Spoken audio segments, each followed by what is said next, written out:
commencer la première conférence avec Michael Joubert qui va vous parler de Recalbox, donc redécouvrez le plaisir de jouer. Sur les formats de conférence, ce sera 3 quarts d'heure d'intervention et après un quart d'heure de questions-réponses, donc n'hésitez pas à les noter de côté pour la fin de la conférence. Voilà, j'espère que vous passerez une bonne journée.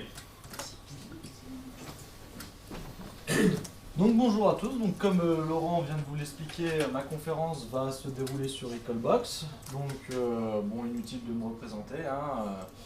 Je suis ici en 5e année, étudiant, et comme passe-temps, je développe pour Recalbox. Donc j'ai voulu faire en fait un libre en fait, parler du logiciel libre, et j'ai voulu un peu faire quelque chose de fun, un peu différent de ce qu'on peut trouver habituellement, hein, bien que ce que font mes collègues est très très bien également, mais moi j'avais envie d'un peu de faire dans le fun. Donc, pour vous présenter Recalbox, en fait, on va partir sur plusieurs éléments. Donc déjà, je vais vous expliquer un peu sur quoi il est fait, c'est-à-dire le système d'exploitation, le matériel qu'on utilise pour pouvoir la créer, l'installation, la configuration et enfin la partie plaisir, le jeu. Donc vous pouvez voir que ça c'est un des utilisateurs de la Recalbox qui a fait sa propre borne. Il y en a énormément qui en font, il y en a même qui ont trafiqué des tables Ikea pour faire mettre une télé en dessous, les sticks qui sortent de la table, enfin il y en a qui font vraiment des trucs super sympas. Donc si vous avez du temps et que vous avez envie de vous amuser, vous pouvez faire votre propre borne. Donc au niveau du système d'exploitation, on va trouver principalement tout ce qu'on voit à l'écran, c'est-à-dire LibRetro. Donc LibRetro en fait, c'est ce qu'on utilise pour tout ce qui est émulateur avec MuPen+. Donc les émulateurs de Super NES, PlayStation, Atari, la Commodore, il n'y est pas encore, enfin il y a plus de 22 systèmes, enfin on peut en rajouter la Dreamcast, là on est en train d'essayer de l'installer. Donc vous avez vraiment énormément de systèmes mis à disposition pour pouvoir jouer. Vous avez aussi Kodi, donc Kodi ça n'a rien à voir avec en fait le rétro gaming, mais c'est un media center en fait qui vous permettra de lire des vidéos, des musiques, vous pourrez avec ça, si vous avez un serveur NAS par exemple, vous avez toute une flopée de vidéos à regarder, vous pouvez l'utiliser, c'est assez sympa d'utiliser. Emulation Station, pardon, donc ça par contre ça va être notre front-end, c'est-à-dire que quand vous allez démarrer la Recalbox, vous allez tomber sur cette interface graphique, donc pour choisir vos consoles, vos jeux, faire les paramétrages, enfin on y reviendra un peu plus tard. Et bien évidemment, le système d'exploitation lui-même, c'est du GNU Linux. C'est un système Linux basé sur Buildroot et Noobs. Donc, qu'est-ce que Buildroot, qu'est-ce que Noobs? En fait, Noobs, ça va être vraiment la partie technique là qu'on va voir. La partie installation, de la carte SD. Excusez-moi. C'est-à-dire que vous allez mettre votre système d'exploitation dans votre carte SD, vous allez juste dézipper le contenu, le mettre dedans, et en gros vous aurez un installateur comme ça une fois que vous mettrez la carte SD dans le Raspberry. Vous aurez le choix entre les distributions si vous en avez plusieurs, donc nous on intègre ce système d'installation, c'est développé en fait par l'équipe Raspberry. Et de plus, excusez-moi, je perds mes mots, vous avez un système de recovery. C'est-à-dire que si jamais vous avez planté votre système ou que vous avez fait que vous l'avez verrouillé pour X raison, vous pouvez le réinstaller à partir d'ici. Buildroot, quant à lui, c'est pour en fait créer un système d'exploitation from scratch, c'est-à-dire créer un Linux à partir de rien.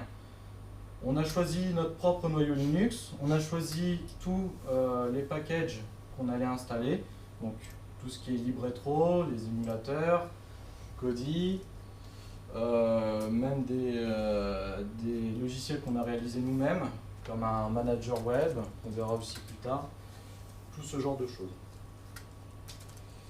Donc la partie Kodi, juste pour vous montrer à quoi ça ressemble, une petite interface, je ne sais pas si on voit très bien d'ici parce que c'est assez sombre, où vous pouvez lancer tout ce qui est musique, vidéo, et j'en passe et j'en passe. Et Emulation Station, donc ça aussi on la verra pendant la partie démo, où c'est sur cette interface-là que vous allez arriver en fait quand vous allez démarrer votre console pour la première fois et pour toutes les autres fois. Donc maintenant, on va passer du point de vue matériel. Donc le matériel, c'est le Raspberry. Donc c'est maintenant, il y a la 3e version qui est sortie il y a à peine 2 semaines, qui intègre le Wi-Fi et le Bluetooth par défaut. Donc on pourrait dire que c'est similaire à la puissance d'un téléphone haut de gamme d'aujourd'hui, sans tous les périphériques qu'il y a comme l'Ethernet, les ports USB, le port HDMI, etc. Et donc avec cette petite carte, en fait, vous pouvez faire énormément de choses autres que Recalbox. Vous pouvez également, quand vous construisez votre bande d'arcade, utiliser ce qu'on appelle les pins GPIO qui sont ici. Donc vraiment utiliser, acheter du matériel différent. Pour ce qui est des manettes, donc tout type de manette fonctionne. Donc si vous avez chez vous des manettes de PS3, PS4, Xbox, Xbox One, 8 bits d'eau, donc les 8 bits d'eau, ce sont en fait des répliques de manettes qui sont vendues, alors où je ne sais pas, mais par 8 bits d'eau en fait. Donc ils ont ça c'est la NES 30 Pro, mais vous avez vraiment la NES 30 qui ressemble vraiment à l'origine. Les sticks X Arcade, donc si vous êtes plus des joueurs avec un peu plus puristes pour tout ce qui est jeux d'arcade, etc. Voilà, donc les modes de fonctionnement, il y a juste un petit bémol, c'est qu'on ne peut pas utiliser des manettes de Xbox et de PS3 en même temps, pour des petits conflits, comme Xbox c'est Microsoft, donc les drivers sont propriétaires, etc. Enfin je vous en passe, mais soit vous utilisez du Xbox, soit vous utilisez tout le reste. Puis tout type de contrôleur marche, que ce soit en USB ou en Bluetooth. Alors si vous n'avez pas de Raspberry Pi 3 par contre, il faudra obligatoirement acheter un dongle Bluetooth, un dongle Wi-Fi. Enfin, le Wi-Fi, c'est pas obligé, mais on verra après que c'est mieux d'en avoir une. Mais Bluetooth, parce que tout ce qui est avant le Pi 3 n'ont pas le Bluetooth intégré en fait. D'ailleurs, sur la version 4, on ne gère pas encore Bluetooth, mais on travaille dessus, donc ça serait bien.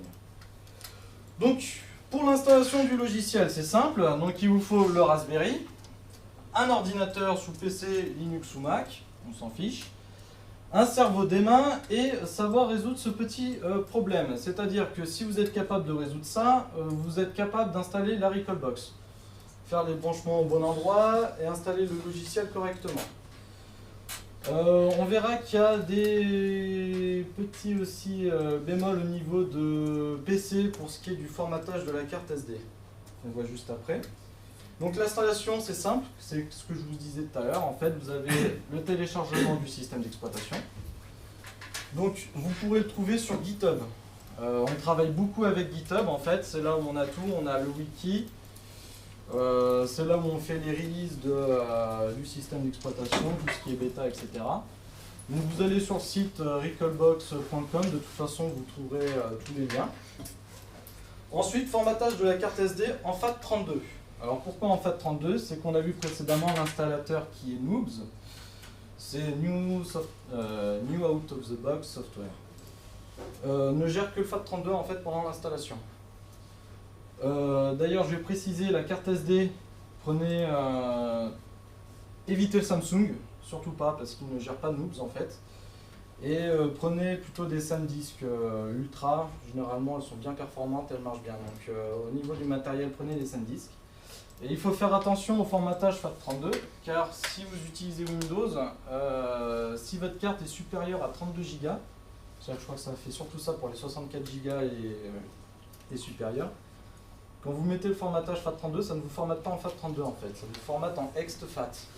Et du coup, vous ne le voyez pas et ça ne fonctionnera pas.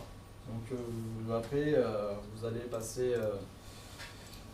vous allez devoir perdre du temps sur le forum pour savoir pourquoi ça ne fonctionne pas, etc., etc.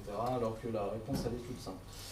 Mais pareil, sur le site, on vous réoriente sur des logiciels comme MiniTools qui vous permet vraiment d'utiliser les bons file systems FAT32 pour l'installer.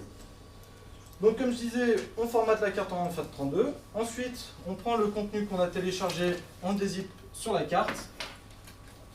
on met la carte dans le Raspberry et après ça va tout seul. Il y a même maintenant une installation automatique, enfin silencieuse, qui fait que ça démarre, ça vous installe et après vous êtes prêt à jouer, il n'y a plus qu'à partir. Donc ensuite on va voir un peu tout ce qui est configuration. Donc ça aussi pareil, SDL c'est des librairies qui permettent de faire qui permettent en fait de gérer toutes les entrées, enfin des entrées sorties, enfin c'est un peu plus compliqué mais on va pas s'arrêter sur le technique. Donc comme je disais, la Xbox 360 et la Xbox One en fait, vous serez obligé d'activer le Xbox DRV qu'on verra dans le fichier de configuration un peu plus tard. Et les PS3 ou tout ce qui est périphérique USB, normalement, vous avez juste besoin en fait d'appairer votre manette. Donc pour les PS3, il faut d'abord les brancher et bien sûr avoir un dongle Bluetooth comme je vous disais, parce qu'après elle fonctionne en Bluetooth, histoire qu'elle se synchronise avec la Recalbox. Et après, vous n'avez plus qu'à la retirer, puis vous configurez votre manette, les touches au bon endroit, et c'est bon, il n'y a plus qu'à jouer. Pour tout ce qui est les autres manettes USB, par contre, il y a juste un appairage à faire. Voilà, donc normalement sur les 8 bits d'eau, j'en ai pas malheureusement, donc j'aurais pu vous montrer, mais il y a juste un bouton pour appairer, et puis ça synchronise automatiquement. Petite chose aussi avec l'Xbox, enfin avec les manettes Xbox, vous ne pouvez pas utiliser un dongle Bluetooth classique. Il faut prendre un périphérique officiel venant de Microsoft. Et pour les trouver, enfin moi j'en ai pas trouvé. J'ai que des filaires et du coup je vais investir sur d'autres manettes parce que ça m'agace. Donc si vous êtes en manque de manettes et que vous avez le Wi-Fi, vous pouvez utiliser aussi un Virtual Gamepad. Donc c'est-à-dire qu'on l'a rajouté, vous vous connectez en fait sur l'adresse IP de votre Recalbox et vous pourrez utiliser tranquillement le Virtual Gamepad. Donc j'ai fait des tests, ça dépanne bien. Bon après pour une utilisation classique, vaut mieux quand même avoir une vraie manette, c'est plutôt pas mal. Mais voilà, donc du coup vous avez quelqu'un qui se greffe en plus ou vous n'avez pas assez de manette, vous pouvez toujours utiliser ça pour dépanner, c'est vraiment assez sympa. Ensuite on va attaquer la partie sur les gens qui sont un peu plus puristes du rétro gaming. C'est-à-dire que vous pouvez très bien brancher votre console sur une télé Full HD voire 4K, c'est pas pour ça que vous aurez des gros pixels monstrueux. Généralement il y a un filtre qui est appliqué qui lisse l'image, donc vous aurez une image vraiment assez nette et assez sympa. Mais attendez, excusez-moi. Ouais, c'est ce qui me semblait, il y a un petit problème entre mes diapos. Cependant, vous pouvez aussi appliquer un filtre rétro. Donc là, c'est pour ceux qui font des bandes d'arcade ou qui utilisent des écrans CRT qu'on n'en trouve plus. Il y en a même un, qui est venu nous parler une fois, il était en train de trafiquer un ancien Minitel pour l'installer dedans. Donc c'est aussi sympa, on peut vraiment s'amuser. Et un autre qui a trafiqué aussi son GPS de voiture. Comme ça, des fois quand il s'ennuie, alors je sais pas comment il se débrouille, mais voilà, on peut s'amuser à faire pas mal de trucs assez sympas quand même. Voilà, donc vous pouvez appliquer les filtres. Donc si vous faites des bandes, ça peut être vraiment pas mal. Si vous préférez la jouer contemporaine, bah, vous mettez les scanlines. Ou alors sinon, vous pouvez très bien les changer en jeu avec la touche hotkey. Donc ça, on verra ce qui est configuration des touches un peu plus tard. Donc je voulais juste vous montrer, hop, mes diapos qui sont inversés. Donc à gauche, pardon, une image parfaitement lisse. Et à droite, je vais pas y arriver, hein. Et à droite, vous avez, alors je ne sais pas si ça se voit très bien, mais un filtre appliqué justement, le filtre rétro en fait, tout simplement. Donc il pixelise vraiment plus l'image. Donc voilà, quand on est sur Game Boy ou des trucs comme ça peut être sympa à voir.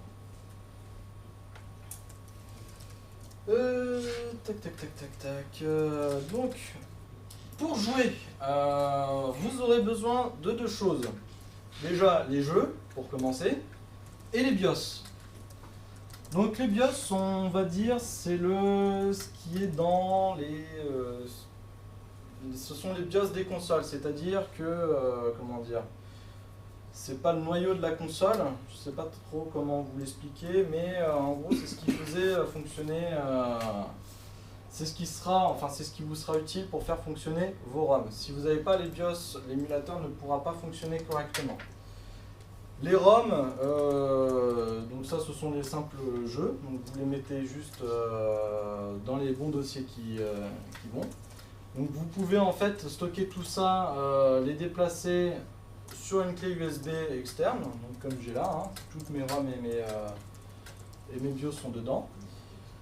Via le manager, donc c'est ce que je vous disais, des petits logiciels qu'on a développés nous pour en fait administrer la Recalbox, pour que ce soit vraiment plus plug and play et accessible à tout le monde. Donc c'est-à-dire que quand vous l'avez branché, qu'elle est découverte sur votre réseau, vous tapez cette adresse sur votre navigateur et vous tomberez directement dedans. Et donc là, à partir de là, en fait, vous pourrez glisser, déposer vos ROM, vos BIOS. Vous pouvez aussi monitorer le système, voir si le Raspberry chauffe pas trop,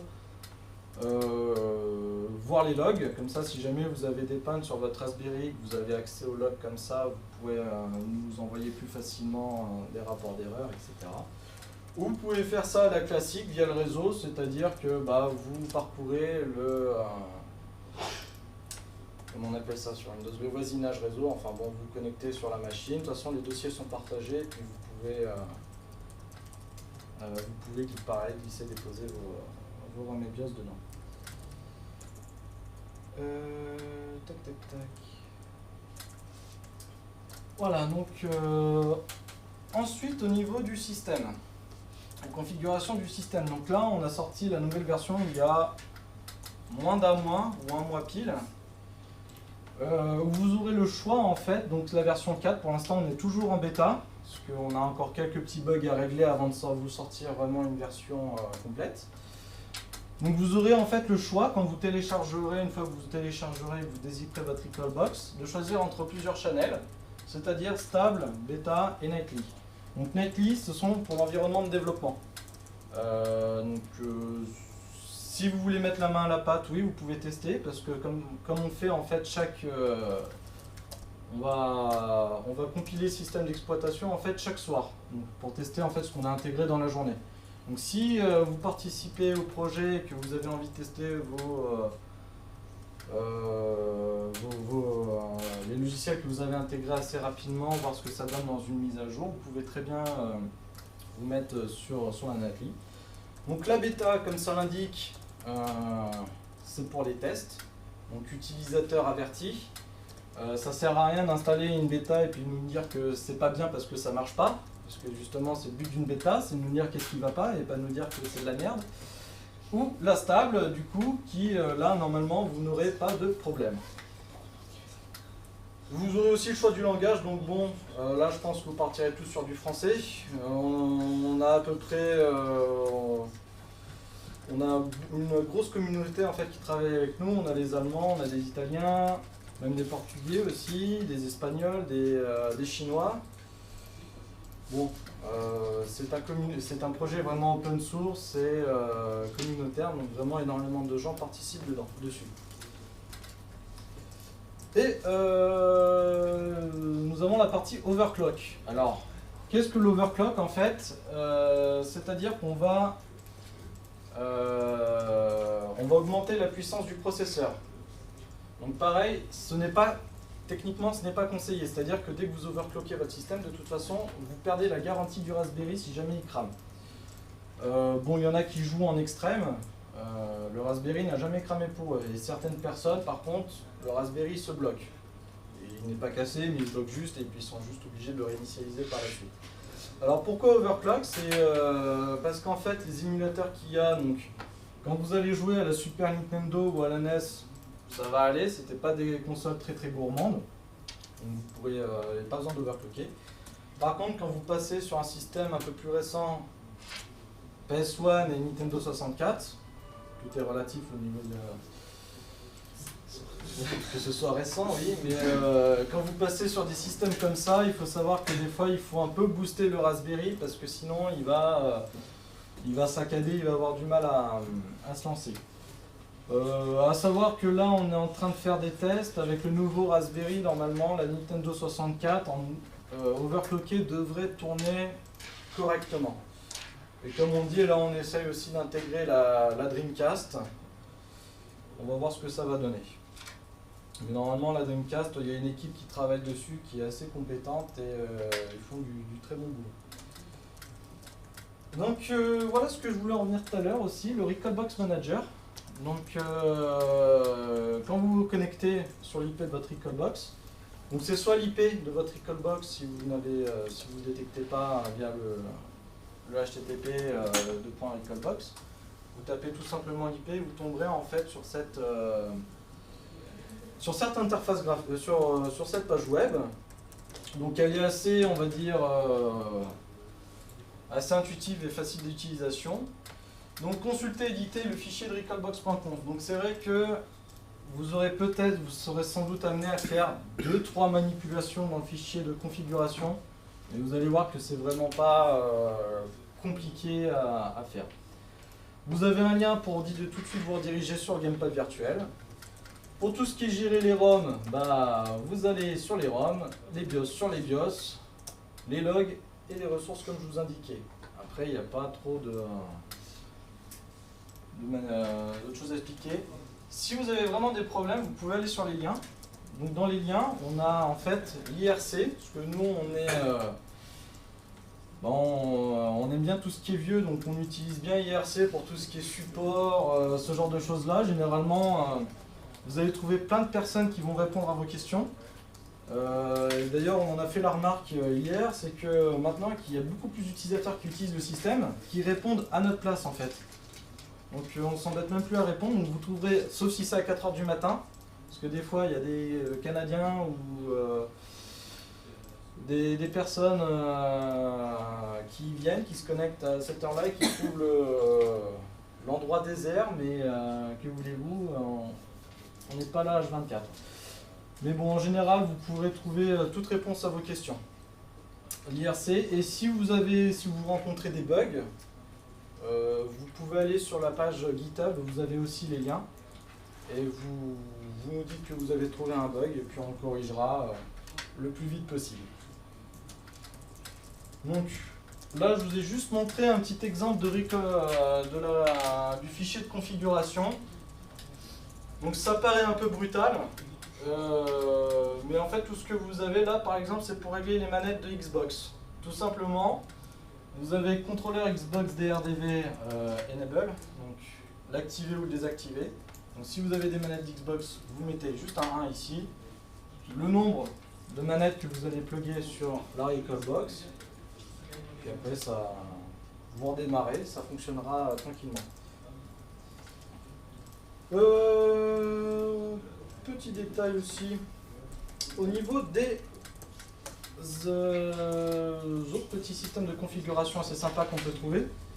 Donc les RESTful API, donc ça c'est surtout pour les utilisateurs avertis. C'est-à-dire qu'un membre de la communauté a développé en fait des API pour pouvoir en fait contrôler la Recalbox, faire ce que vous voulez. Par exemple, si vous voulez développer une application que vous dire, pour lancer un jeu depuis une page web ou je sais pas, enfin une des API normalement c'est que vous pouvez trouver n'importe quelle utilisation que vous voulez, c'est-à-dire je sais pas moi.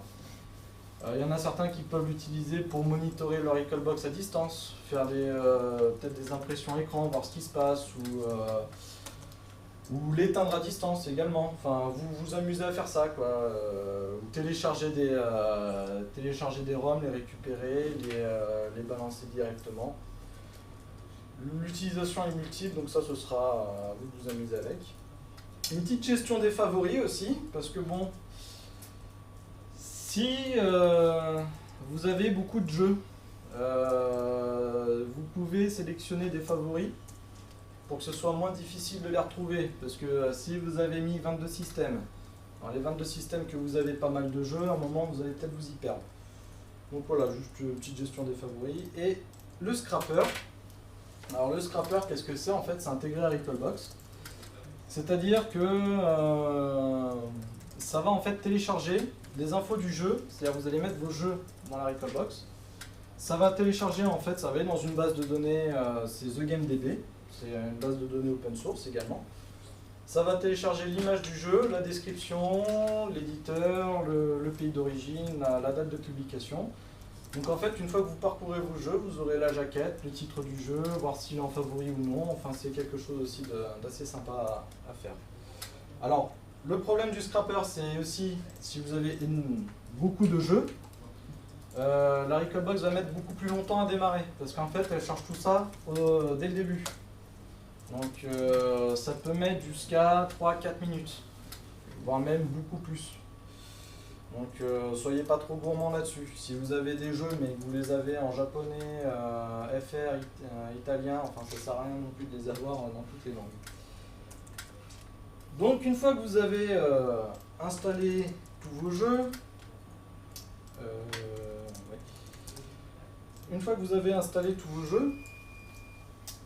on va partir sur quand vous serez en train de jouer. Donc vous aurez plusieurs touches, plusieurs combinaisons de touches qui vous seront bien utiles. En fait, vous avez la touche hotkey. La touche hotkey, alors généralement pour les manettes, tout ce qui est PS3 ou Xbox, vous prenez la touche qui est au milieu, qui vous sert à démarrer la console, qui n'existait pas sur les manettes d'avant en fait. Et en fait, avec ces combinaisons de touches, vous pourrez en fait sauvegarder instantanément. Je vais pas y arriver. Vous pourrez sauvegarder votre jeu à l'instant précis. Voilà, on va faire ça comme ça. Vous pourrez aussi le charger directement, à savoir que ça ne gère pas les sauvegardes des jeux. Donc pensez à faire cette manipulation-là. Donc à chaque fois, c'est hotkey plus Y, hotkey plus X. Donc après start quitter. Donc B, par contre, là vous ouvrirez le menu de RetroArch. C'est le menu, en fait, je ne me suis pas trop arrêté sur ce système-là au début. C'est le menu, en fait, de l'émulateur. Voilà, donc pour configurer l'émulateur, normalement vous n'aurez pas besoin d'y toucher, sauf peut-être si effectivement vous êtes sur PS1 ou Nintendo 64 pour régler un peu plus l'émulateur pour qu'il soit un peu plus performant. Donc après, vous avez différentes slots de sauvegarde, hein. Vous pouvez monter jusqu'à 99 slots. Vous pouvez prendre des screenshots, accélérer le jeu ou faire un retour en arrière. Et après appliquer les shaders comme je vous expliquais précédemment. Donc vous allez me dire, les jeux rétro généralement on aime bien parce qu'ils étaient aussi difficiles, qu'on ne pouvait pas trop tricher. Donc quand on voit le terme rembobinage ou sauvegarde instantanée, on peut peut-être râler un peu, mais quand vous aurez commencé à jouer à Donkey Kong Country, que vous arriverez au niveau de la mine et que vous aurez juste perdu toutes vos vies, que vous aurez recommencé à peu près 150 fois le niveau, vous serez bien content en fait d'avoir chargé ou rembobiné ces petits passages-là. Qu'est-ce qu'il y a d'autre aussi qui est assez sympa? Les Retro Achievements. Alors ça, c'est un petit truc auquel je me suis bien amusé, où je me suis fait engueuler d'ailleurs, parce que du coup je passais plus mon temps à jouer qu'à développer sur le système. On me l'a refait remarquer, c'est pour ça que j'ai mis juste le score de mes points, mais pas de ceux qui développent le système avec moi. Retro Achievement, qu'est-ce que c'est? Sur les consoles classiques, c'est simple, vous avez les systèmes de succès. Donc, je sais pas, prendre pour exemple, parce que par exemple, je sais pas, vous jouez à Fallout 4, vous découvrez une ville, bim, vous avez un succès, un certain nombre de points, bravo, vous avez découvert cette ville. Là c'est pareil, en fait c'est une équipe qui se sont amusés à développer ça avec toutes les ROM qu'ils ont pu trouver. Donc vous vous connectez sur le site, vous créez un compte, et dès que vous jouez, en fait, par exemple Donkey Kong Country, on peut voir, je l'ai un peu torché ici, dès que vous ramassez par exemple 100 bananes, vous débloquez une vie, bim, vous avez un succès. Donc l'utilité, ça sert pas à grand chose. Il y a juste un truc pour les puristes. Voilà, alors ouais, c'est pour mélanger un peu ce qu'on a aujourd'hui et ce qu'on avait avant. Mais il y a quand même un mode qu'on va essayer d'intégrer pour les puristes, c'est le mode hardcore en fait, qui supprime toutes les fonctionnalités que je vous ai montrées précédemment. Bonjour. Les sauvegardes, le chargement, le rembobinage, en fait, c'est vous jouez au jeu rétro comme il était avant, avec les mêmes difficultés. Et là, ça vous double vos points. Bon, après, pareil, hein, c'est pour jouer, c'est pas non plus pour s'énerver devant la console, hein, ça sert à rien. Surtout que ça vole très très bien et ça se perd très très facilement. Du coup, le achievement, donc ça c'est fait. Et parce que j'ai peur qu'on me pose la question après, et la légalité dans tout ça. Voilà, donc je préfère en parler tout de suite plutôt que d'avoir la question. Donc, il est vrai que des BIOS et des ROM, si vous les téléchargez en masse, c'est pas très légal. En fait, ce qui est légal, c'est le BIOS. Il faut que vous l'extrayiez, enfin, pour que ce soit vraiment légal, il faut que vous ayez déjà la console d'origine, que vous extrayiez vous-même le BIOS de la console pour l'utiliser sur la Recalbox. Autant vous dire que même moi je sais pas le faire. Donc j'ai les consoles, mais je sais pas le faire. Et les ROM c'est pareil. Techniquement, vous devez avoir les ROM, enfin les jeux d'origine, pareil, une extraction pour pouvoir en fait être autorisé à y jouer.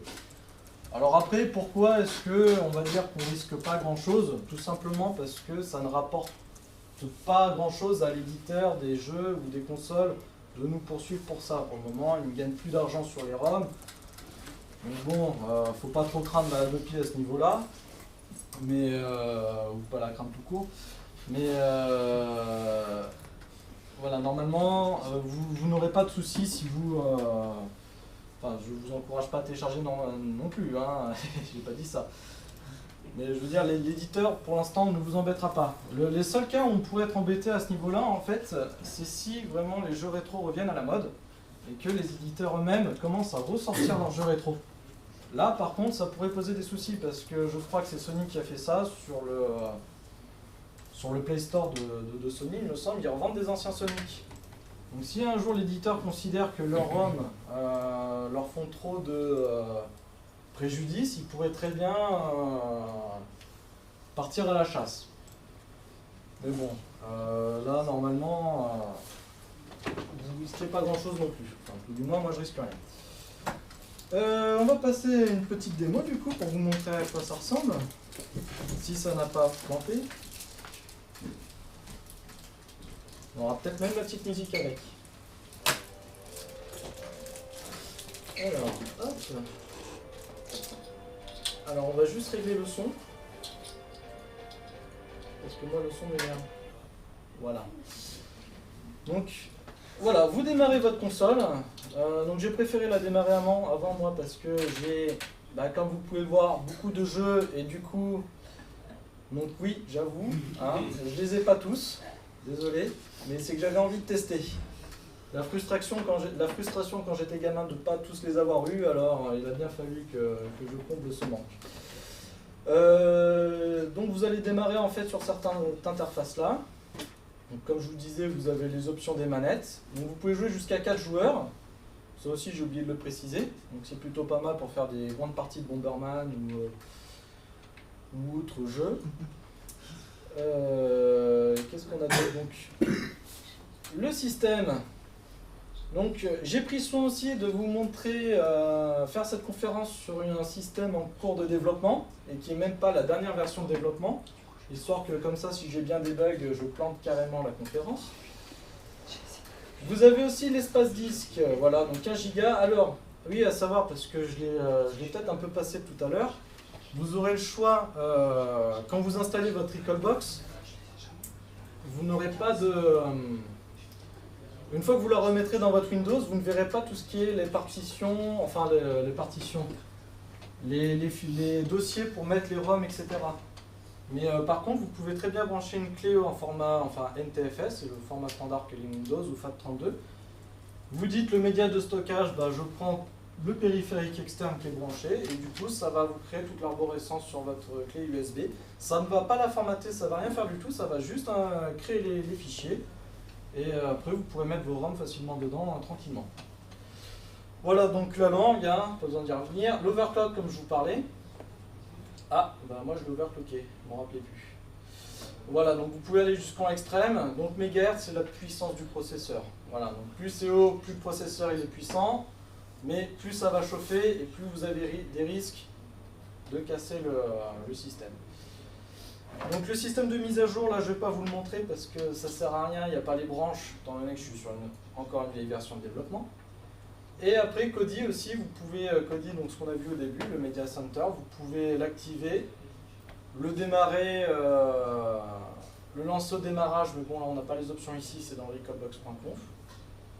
Donc normalement si on va là, non, mince, donc c'est bien, j'ai changé un paramètre. Voilà, donc quand je vous disais comment planter sa conf, c'est comme ça qu'on commence, tranquillement. Mais bon, là, étant donné que j'ai réglé un peu des choses tout à l'heure, ça devrait démarrer un peu plus vite. C'est bon, ça démarre un peu plus vite, je suis rassuré. Enfin, tout est relatif. Non, c'est bon. Par contre, la musique s'est remise. Alors moi, cette musique, personnellement, elle est sympa, mais je ne peux plus la supporter. Je peux plus. Le scrapper, donc vous avez là, donc qui va scraper depuis The Game DB ou même DB parce que les jeux même, enfin avec les jeux d'arcade. J'ai pas installé de système d'arcade encore parce que moi j'ai pas pu y jouer dessus. Et puis j'ai beaucoup de jeux à tester encore sur la Super Nintendo avant de m'y mettre. Vous pouvez aussi configurer le réseau ici, donc en fait tout est configurable via ici, vous n'êtes pas non plus obligé tout de suite d'aller dans recalbox.conf. Le recalbox.conf c'est vraiment pour des cas spéciaux comme les manettes d'Xbox, ce genre de choses. Voilà. Et du coup, qu'est-ce que je voulais vous montrer d'autre? Super Nintendo. Bon. Donc pareil, quand vous avez beaucoup de jeux, ce qui est sympa, c'est que vous pouvez trier par lettres. Si j'y arrive, je voulais aller S, mais je me suis planté. Donc là, j'ai enlevé, malheureusement, parce que j'avais prévu le coup, j'ai enlevé tout ce qui était le scrapper en fait. Parce que c'est ça que ça mettait 4 minutes à démarrer, donc, et 4 minutes à s'éteindre. Donc, étant donné que le système vient de redémarrer, j'aurais juste perdu 8 minutes en attendant que ça redémarre. Donc malheureusement, je ne vous montrerai pas à quoi ça ressemble les scrappers. Mais après, pour jouer, alors je ne vous montre pas non plus les favoris, parce que, bon, comme j'ai dit, j'ai bien pris le son. Je me suis planté de touche, excusez-moi. On va passer par là. Hein. On va aller dans les Castlevania, comme ça. Tout le monde connaît, enfin tout le monde connaît. Disons, les plus de 25 ans connaissent. Hop. Donc voilà, vous démarrez en fait tout simplement le jeu, et puis en espérant que ça ne bug pas. Et voilà. Et donc là, vous pouvez jouer au jeu d'origine. Alors attendez, hop. Alors là, j'ai appliqué les shaders, malheureusement. Ouais, je crois que ça se voit là un peu quand même. Vous voyez sur le bord droit, en fait, vous avez les shaders, où c'est pixelisé.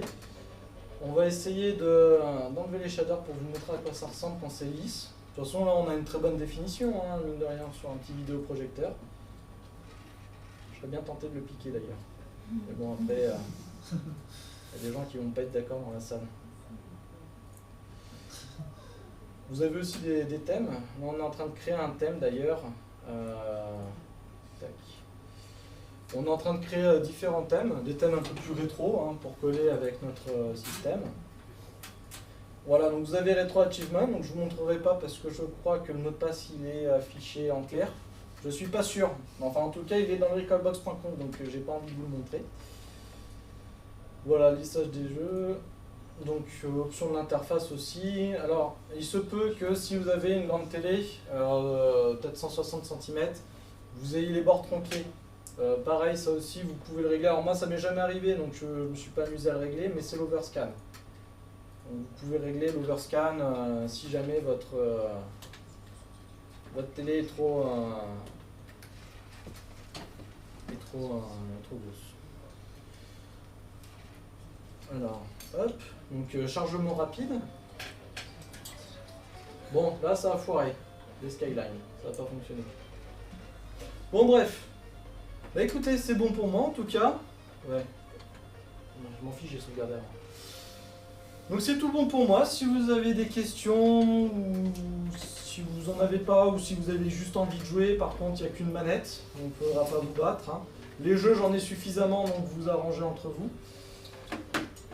Et puis voilà, donc merci de m'avoir écouté.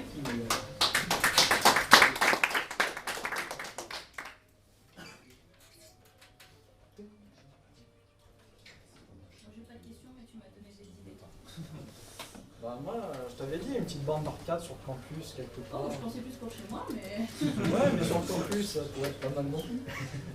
Moi j'ai une question au niveau de l'install. C'est fait pour s'installer sur un Raspberry. Est-ce qu'on peut l'installer facilement sur un autre système?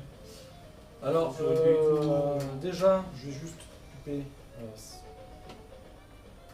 voilà, tais-toi. Non. Pour l'instant, non. Parce qu'on est vraiment dédié Raspberry. Il y a, on est en train d'essayer de faire la migration sur les cartes Android. Donc c'est, on va dire, des concurrents de Raspberry, où les cartes sont un petit peu plus puissantes. Du moins, elles font tourner des fois certains émulateurs peut-être un peu mieux. Mais non, c'est surtout Raspberry. Puis de toute façon, il n'y a qu'une seule personne qui a la carte d'Android pour migrer le truc. Donc il a un peu du mal en ce moment, mais ils sont dessus, quoi. À savoir que c'est un projet en fait communautaire, donc tout le monde est libre d'y participer comme il veut. Vous pouvez très bien participer pour nous, faire des traductions ou juste rajouter un petit système que vous aimez bien. Par exemple, là, sur quoi je me casse la tête en ce moment, c'est Super Mario War.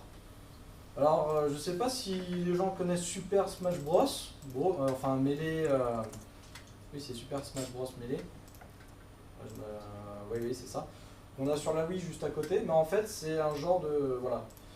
Le même genre mais en rétro, avec des petits niveaux de Mario, où on peut prendre des petits personnages comme Luigi, Mario, Sonic, enfin un peu tout le monde, et puis on se fout sur la tronche. Et ce jeu-là, à 4, il est assez sympa à faire, donc voilà, autant on développe sur d'autres systèmes, mais aussi on essaye de développer d'autres jeux, Linux en natif. Il y en a qui voulaient du Minecraft, mais bon, on n'est pas trop chaud.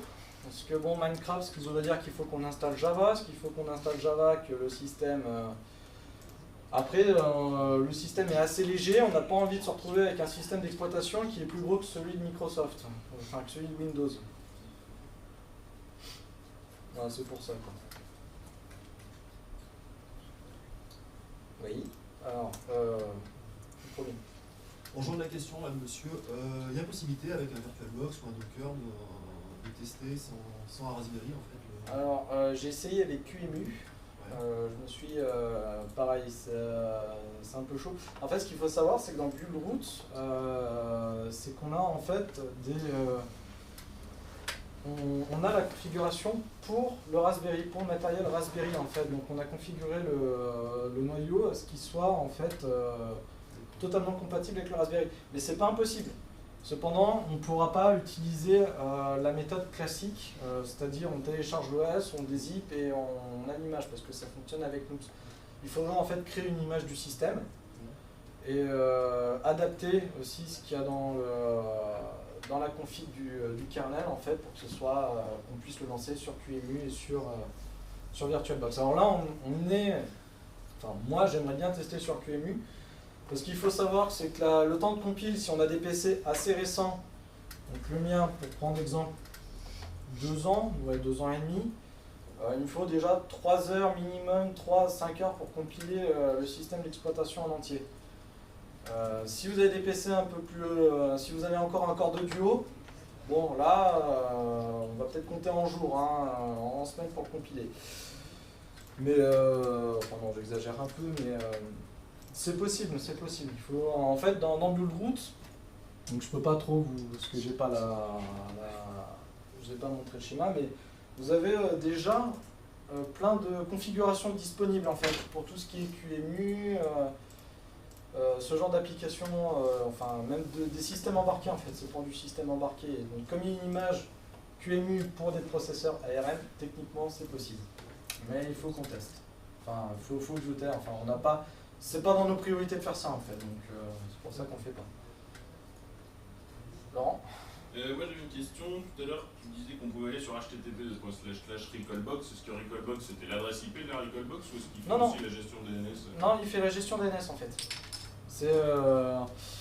J'ai voulu le tester tout à l'heure, mais avec le réseau de Supinfo, enfin, c'est pas top. Donc, enfin, j'ai préféré pas. Vous pouvez soit l'IP de la Recalbox, de toute façon, que vous trouverez dans les.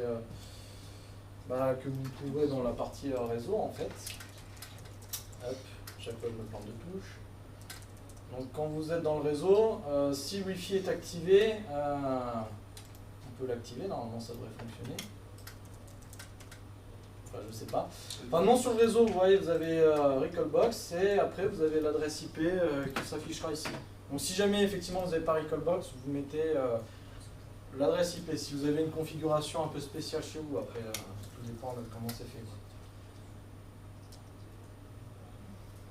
Et les ROM du coup se mettent par clé USB ou les ROM et les BIOS? Non, les BIOS, comment on fait? En fait, vous avez la partition, c'est-à-dire sur la clé USB. Attendez, ce qu'on va faire, c'est pour mieux vous montrer, je vais vous montrer carrément sur le PC, comme ça ce sera. Ah, je crois qu'il n'a pas aimé l'adresse IP. Hop. Hop. Alors bien sûr, quand vous éteignez la Recalbox, toujours éteindre, pas débrancher, parce que le nombre de personnes qui ont fusillé leur carte SD sont nombreuses. Mais on a fait un petit truc assez sympa également, c'est qu'on a passé tout le système en read-only. C'est-à-dire que vous avez beaucoup moins de chances de fusiller votre carte SD en la débranchant comme un bourrin.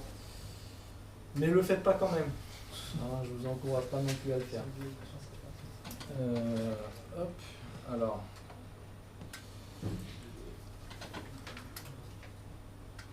Hop là, donc voilà, là où sont stockées toutes mes ROM, tout simplement sur la clé USB. Par contre, je vais très rarement mettre dessus. Allez.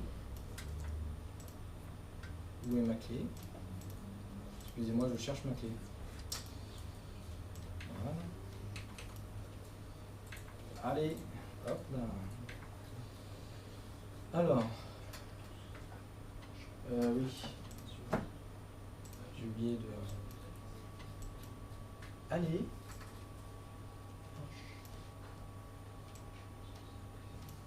Non, je ne veux pas éteindre. Je veux juste changer. Voilà, c'est mieux. Alors malheureusement on voit pas grand chose. Bon, si ça ira, on va grossir un petit peu. Ouais, pas trop non plus. Hein. Voilà, donc ça en fait, vous oubliez ces deux dossiers là, c'est à moi, pour vous montrer qu'en fait, quand vous choisissez en fait ennemi external, le périphérique de stockage USB, ça ne vous supprime pas ce qu'il y a déjà dedans en fait. Donc ça va vous créer l'arborescence de Recalbox. Donc voilà, les BIOS. Oui, vous avez aussi des systèmes de triche. Mais bon, moi je dis qu'avec déjà tout ce qu'il y a, pas besoin de tricher. Le répertoire de CODI, vos sauvegardes, donc qui sont stockées ici par système. Et donc quand vous voulez mettre des BIOS, vous allez dans le dossier BIOS, vous mettez les BIOS. Pareil, j'ai toutes les consoles. Hein. Et les ROM, vous allez dans le dossier ROM avec... et vous choisissez en fait le bon répertoire, donc vous voyez qu'on en a beaucoup. Hein. Atari, alors FBA Libretro, FBA, MAME, ça c'est pour les jeux d'arcade surtout.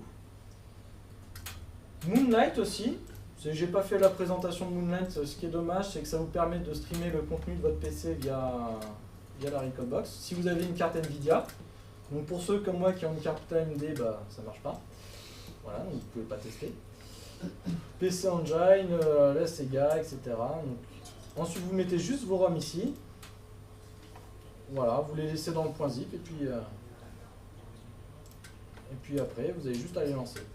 Donc comme je vous ai dit, malheureusement je ne peux pas vous faire la démonstration, j'aurais bien voulu, mais comme c'est une version de Dell, j'ai des petits bugs dessus.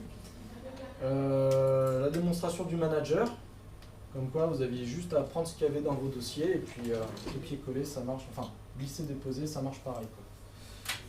Après, via l'interface web, je vous conseille de mettre directement 3000 jeux d'un coup, parce que ça peut bugger aussi.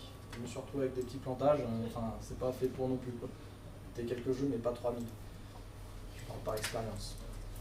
Donc on peut les uploader aussi par l'interface Ouais, par l'interface web, normalement en fait, En fait, à la base, c'était mon idée de développer ça, c'était parce qu'en fait, Recalbox veut être un système plug and play en fait. Et je voulais vraiment en fait créer quelque chose qui soit encore plus facile d'utilisation pour l'utilisateur. C'est-à-dire que si on dit à quelqu'un qui n'est pas trop doué en informatique déjà, de passer par le réseau pour de copier, déplacer ses ROM, enfin, ça peut paraître simple pour des gens qui sont informaticiens ou qui maîtrisent bien l'informatique, mais pour d'autres personnes, c'est déjà...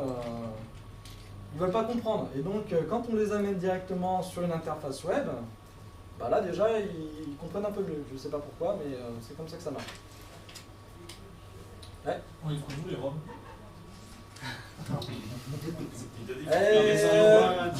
C'est, comment dire, libre en fait, pas de lien sous copyright, tu vois, je peux pas trop donner ce genre d'informations là. Après, je sais qu'il y a des gens qui savent où en trouver, mais... Voilà. mais généralement, quand on vient nous poser la question, on leur dit gentiment de demander à une autre personne qui les renseigne, etc. Mais on ne distribue pas de liens sous copyright. Oui, pardon. L'arborescence, elle se fait toute seule là, j'ai fait tous les dossiers là. Alors, quand vous choisissez en fait, quand vous branchez pour la première fois la clé USB sur la Recalbox et puis que vous choisissez dans les options du système PMI external, ça va faire tout seul, ça va créer tout seul. Donc on redébranche la clé, on la met sur son PC et on met les trucs dans... C'est ça, et il n'y a pas de formatage de la clé, il n'y a rien, donc ça va créer juste l'arborescence et un petit fichier UID pour le système pour qu'il détecte. Oui. Le BIOS pour la Neo Geo, c'est lequel que vous utilisez? Alors, est-ce que c'est le BIOS libre de FurTech ou je sais pas. Là sur le coup, le BIOS de Neo Geo, je l'ai jamais utilisé. FurTech qui travaille bien sur la Neo Geo et qui avait attaqué un BIOS open source. Là, il en est au stade où il essaye de refaire la console en FPGA. Ouais. Et ben, c'est une bonne question. En fait, nous, on travaille surtout avec les corps LibreTro. En fait, les corps LibreTro, c'est pareil, vous pourrez trouver le projet sur GitHub de LibreTro. Donc, c'est notre équipe. C'est l'équipe de RetroArch, en fait, qui gère un peu tout. Qui, on va dire, centralise les émulateurs. C'est-à-dire qu'ils adaptent eux-mêmes les émulateurs à. Ils compilent eux-mêmes les émulateurs pour les intégrer à leur système, donc c'est beaucoup plus pratique pour nous, quoi. On a deux choix généralement. Pour Recast par exemple, ils ont créé leur corps LibreTro Recast, mais on va essayer deux façons de faire, c'est-à-dire en utilisant vraiment le Recast d'origine et le LibreTro d'origine. Ou le LibreTro, le Recast qu'a fait LibreTro. Donc pour en revenir à Neo Geo, en fait, c'est une très bonne question, je ne peux pas y répondre, je ne sais pas exactement quelle version on utilise. Sur la version même, on est même 2003 par exemple, on utilise beaucoup FBA, LibreTro. Et le BIOS, là c'est vraiment une très bonne question. Mais on dit lequel utiliser de toute façon, sur un certain lien, mais lien que je ne me donnerai pas. Je ne sais pas si du coup celui-là est open source ou pas. À savoir, effectivement, comme vous me parlez justement de BIOS Neo Geo, c'est les seules, on va dire, exceptions, tout ce qui est Neo Geo et même, le BIOS ne se met pas dans le répertoire BIOS, mais il se met dans le même répertoire que les ROM. C'est une question qu'ils ont besoin d'être dans le même répertoire pour fonctionner. Je ne sais pas pourquoi, ça a été fait comme ça. Voilà, donc c'est le petit détail que j'ai oublié. Si vous voulez vous faire du Metaslug ou des trucs comme ça. Voilà. Au niveau des ports GPIO qu'il y a sur le Raspberry, Ouais. il y a quoi comme utilisation Eh ben, il y en a plein en fait. Par exemple, on peut. Alors, j'ai montré les stick arcade tout à l'heure. À savoir que les stick arcade, ils fonctionnent très bien en USB. Enfin, il faut se renseigner. On a une liste de compatibilité en fait, où on a tout listé, tous les dongles Wi-Fi, tous les dongles Bluetooth, tout ce qui est périphérique USB comme les manettes. Donc, il y en a vraiment un sacré paquet. Et alors, par exemple, on peut les utiliser. Il y en a, ils se sont amusés à faire un bouton d'extinction, on-off. Il y en a d'autres, c'est pour leur bande d'arcade, ils ont préféré brancher, ils sont allés sur, vous pourrez trouver le site, c'est Small Cab je crois, et ils vendent par exemple des kits de sticks pour 40 € ou 60 € de joueur. Donc vous avez, je crois, plus de 8 boutons de stick et vous pouvez très bien brancher sur les GPIO. Donc pareil, là on a le schéma pour vous montrer où est-ce qu'il faut brancher, enfin quel stick il faut brancher où, etc. Donc on peut le faire pour cette utilisation-là.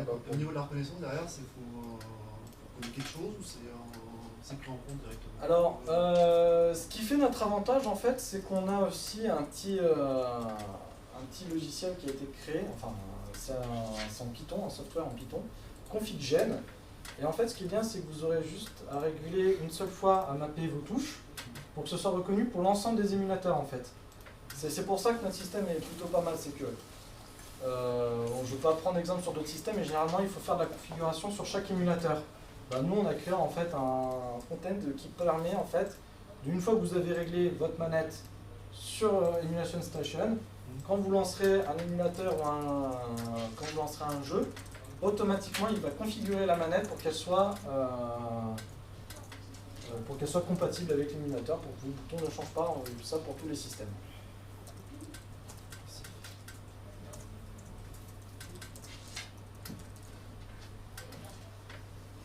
S'il n'y a pas d'autres questions, merci Mickaël.